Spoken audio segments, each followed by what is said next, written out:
मेहंदीपुर बालाजी में लोग भूत और प्रेत बाधाओं से मुक्ति के लिए दूर दूर से अर्जी लगाने के लिए आते हैं। यहाँ ऐसे लोगों की लंबी भीड़ लगी रहती है जो कि प्रेत बाधाओं से परेशान हैं।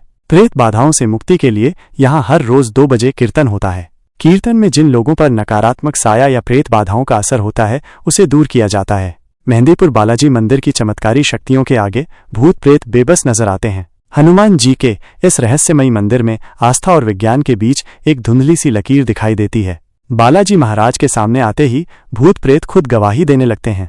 यह अद्भुत मंदिर राजस्थान के दौसा जिले के सिकराय गांव में पड़ता है। सन 2019 की बात है। राजेश एक मध्यम वर्गीय व्यक्ति था जो अपने परिवार के साथ जयपुर में रहता था। उसके जीवन में सब कुछ सामान्य था, लेकिन एक दुख हमेशा उसके दिल में था। उसकी पत्नी रीमा कई सालों से बीमार थी। डॉक्टरों ने बहुत इलाज किया, लेकिन कोई फायदा नहीं हुआ। वह धीरे धीरे कमजोर होती जा रही थी। राजेश ने हर मंदिर में माथा टेका, हर दवा करवाई, लेकिन कोई फर्क नहीं पड़ा। एक दिन उसके एक दोस्त ने उसे बताया, भाई तू मेहंदीपुर बालाजी क्यों नहीं गया? वहां तो असंभव भी संभव हो जाता है। राजेश को बालाजी पर विश्वास था, लेकिन किसी कारणवश वो कभी वहां जा नहीं पाया था। लेकिन इस बार अपनी पत्नी की हालत देखकर उसने ठान लिया कि वो बालाजी महाराज के दर्शन के लिए जाएगा। राजेश ने अपनी पत्नी को घर पर ही रहने दिया, क्योंकि वो यात्रा करने की हालत में नहीं थी। वो खुद ही बस से मेहंदीपुर निकल पड़ा।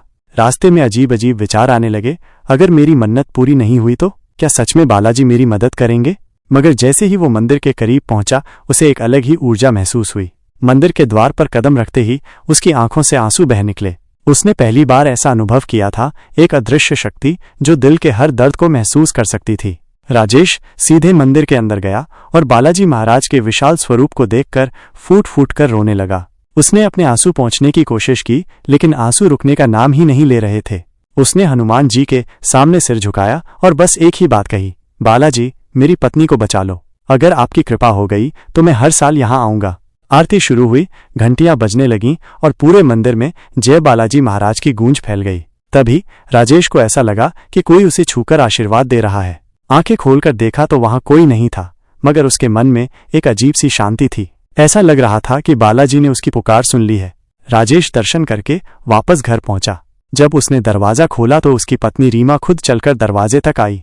राजेश के पैरों तले जमीन खिसक गई। उसने हैरानी से पूछा, तुम खुद चलकर आई? रीमा की आंखों में आंसू थे। उसने कहा, मुझे नहीं पता क्या हुआ, लेकिन जब तुम गए थे तभी से मैं अच्छा महसूस करने लगी। कुछ देर पहले अचानक मेरी कमजोरी चली गई और मैं उठकर चलने लगी। राजेश को समझ आ गया ये बालाजी का चमत्कार था। उसकी आंखों से आंसू छलक पड़े और उसने हाथ जोड़कर कहा, जय श्री बालाजी। इसके बाद राजेश और उसका पूरा परिवार हर साल मेहंदीपुर बालाजी के दर्शन के लिए जाने लगे।